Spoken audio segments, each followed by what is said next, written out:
अम्मा, ये मनहूस कहाँ से आ गई? आय अल्लाह, मेरी अम्मा को कहाँ पहुंच जाती है? कोई है घर में? अरे क्या हो गया भाभी आपको? हाँ? आप तो ऐसे मिल रही हैं जैसे ईद का दिन हो। अरे ये कयामत का दिन है, मेरी अम्मा अस्पताल पहुंच गई हैं। हाँ, और तुम भी पहुंच ही गई यहाँ अपनी अम्मा के हार्ट अटैक के 8-9 घंटे के बाद। हाँ तो क्या करती, पराए शहर से आ रही हूँ, परायों के घर में अपने विक्की को छोड़ के आई हूँ, फिर गाड़ी पकड़ी, फिर पहुंची हूँ यहाँ पे। हाँ, पूरे 8-9 घंटे लगे हैं भाई। बोल चुकी यहाँ पहले ये। रिमाइंड करा रही हूँ। मुझे आपसे ये उम्मीद ना थी भाभी, मेरी एक अखलौती माँ को आप लोगों ने अस्पताल पहुंचा दिया। आईसीयू में पड़ी है मेरी अम्मा। बहन, पहली बात तो ये माँ सबकी अकलौती होती है, और दूसरी बात ये हमने नहीं पहुंचाया, ये तो अल्लाह ने पहुंचाया है उन्हें वहां। खैर, हम तो खुद इतनी टेंशन में पुप्पो सास की वजह से। हाँ, बहुत परेशान है। ये बैठ के आम खा रही है और परेशान है, दिख रहा है आपके चेहरे से। आम नहीं, पपीता है। देखो महवेश, ये बैंड डालने का वक्त नहीं है। वैसे भी हार्ट अटैक के जो पेशेंट होते हैं ना, उनके पास वक्त बहुत कम होता है, और तुम्हारी अम्मा तो भी जिंदा है। दुआ करो उनके लिए, दुआ। ऐसी बातें तो मत कहें भाभी, पूरे रास्ते पूरे सफर में दुआएं करती हुई आई हूँ अम्मा के लिए। अच्छी बात है। हाय मेरी अम्मा, पता नहीं किस हाल में पहुंचा दिया आप लोगों से, मुझे ये उम्मीद ना थी। अच्छा खासा छोड़ के गई थी मैं उन्हें। अरे आखिर क्या बुरा किया मेरी अम्मा ने आपके साथ? बहुत लंबी फहरिस्त है, चल के आराम से बैठो, एक एक करके बताऊंगी। और वैसे भी हमारी मम्मी ने हमें ये नहीं सिखाया कि रोडों पे खड़े होकर लड़ाई झगड़े करो। यहाँ इस तरह सीढ़ियों पे खड़े होके आस्तीनें चढ़ा के जो तुम लड़ रही हो ना, पूरा मोहल्ला सुन रहा है, ये अच्छी बात नहीं होती। चलो आओ, पपीता खाओगी? नहीं, मर्जी है भाई तुम्हारी, आ जाओ। खुशी से शक्लों से पता चल रहा है कितना अफसोस है मेरी अम्मा का।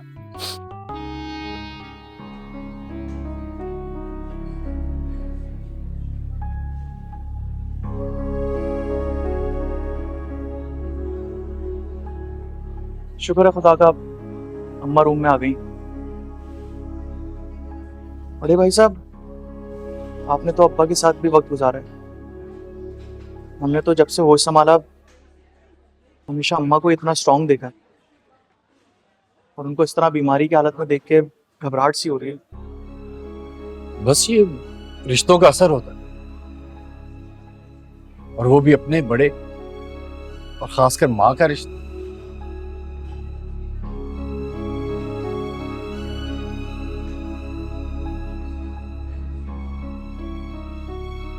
मैं सोच रहा था कि तुम और अदील है कहाँ पे? वो डॉक्टर से बात करने गया है, आप कहें तो मैं बुलाऊं? नहीं, वो पहले ही परेशान फिर रहा है यार, उसको क्या करे। तुम लोग ये काम करो, दोनों घर जाओ, मैं यहीं पर हूँ। खुदा ना खास्ता कोई इमरजेंसी हो तो कम से कम कोई ना कोई तो हो। मैं तो कह रहा था आप भी साथ ही चलते। फारिया है यहाँ पर, मैंने कहा है कि इमरजेंसी में अगर किसी चीज़ की ज़रूरत हो तो मुझे अदील को कॉल कर दे। जैसे बेहतर लगे तुम्हें। मैं अदील को देख कर आता हूँ।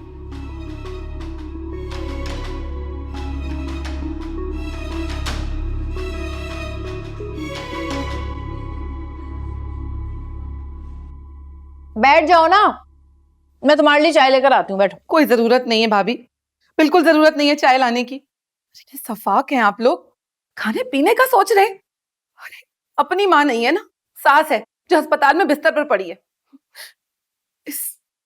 ऐसे तो मेरे हलक से कतरा तक नहीं उतरेगा। देखो भाई महविश, अयादत के लिए आई हो ना, तो अपनी माँ की अयादत करो और निकलो यहाँ से। शाबाश। खबरदार जो बकवास की मेरे आगे तो, अगर तुम बोल रही हो ना तो बोल मैं भी सकती हूँ। हाँ तो बोल बोल कर तो मेरी अम्मा को पहुंचा दिया यहाँ तक। तीनों बहनें एक हो गई, मेरी माँ अकेली पड़ गई। इतना सा दिल है मेरी अम्मा का, बैठ गया। हाँ, माँ का दिल बैठ गया तो तुम भी बैठ ही जाओ ना, अब क्यों मेरे सर पे खड़ी हो? मेरी अम्मा वहां अस्पताल में पड़ी है और मैं बैठ जाऊं? इतनी बेहस नहीं हूं मैं।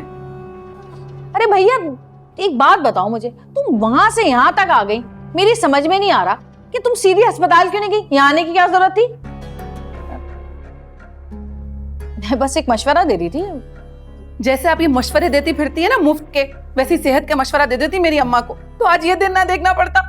जिंदगी और मौत के बीच में लटक रही है मेरी अम्मा। कोई लटक नहीं रही, वो आराम से बिस्तर पे पड़ी है लंबी तान के, लटक रही है।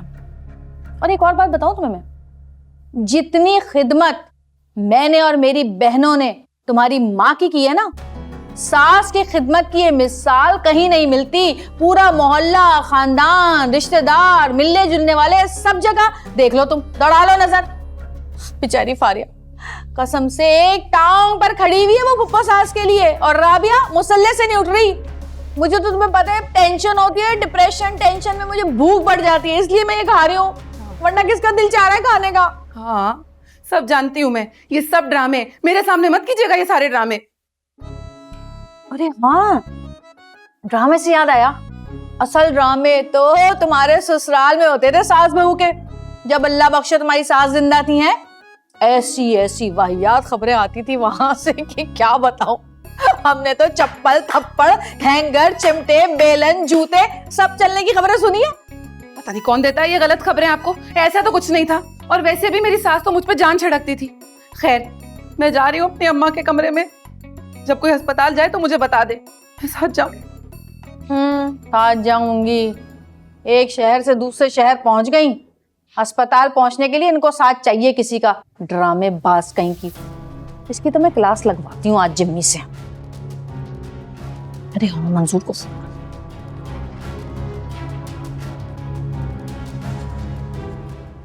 हाँ मंजूर, कि भाई मैं बताना भूल गई थी कि एक काम करना, चिकन का कोरमा तो तू बना ही रहा है, थोड़ा सा ना 1 किलो जितना मटन का कोरमा बना दियो मेरे लिए, अच्छी बोटियों वाला, चापे जरूर डालना। और देख खामोशी से लाके बस मेरे हाथ में दे देना, ठीक है? और हाँ, चांदनियों का और अगरबत्ती के डब्बों का जरूर इंतजाम कर देना। चल सही है, अल्लाह हाफिज।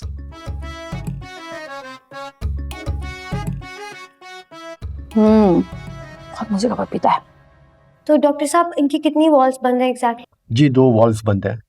और ये ऑपरेट से पहले कौन कौन से टेस्ट करवाने होंगे? ब्लड टेस्ट होगा, बाकी 2-3 टेस्ट और होंगे, वो मैं आपको रिपोर्ट में लिख दूंगा। डॉक्टर साहब रिस्क ज्यादा तो नहीं है? नो, हो जाएगा, इजीली ऑपरेशन हो जाएगा। ठीक है, ठीक है, आप चलें, मैं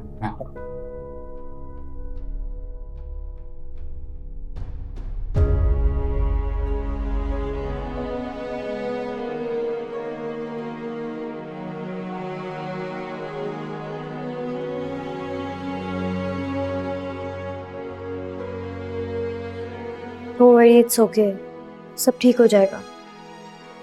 ठीक तो हो जाएगी ना?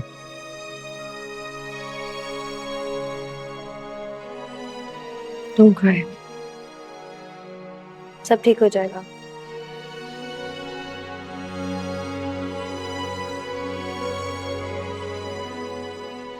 चलो पप्पू को आराम करने दो।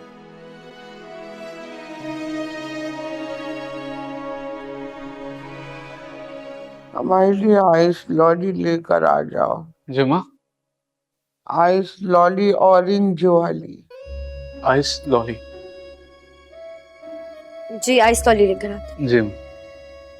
नीचे से मिलेगी ना? हाँ मिल जाएगी।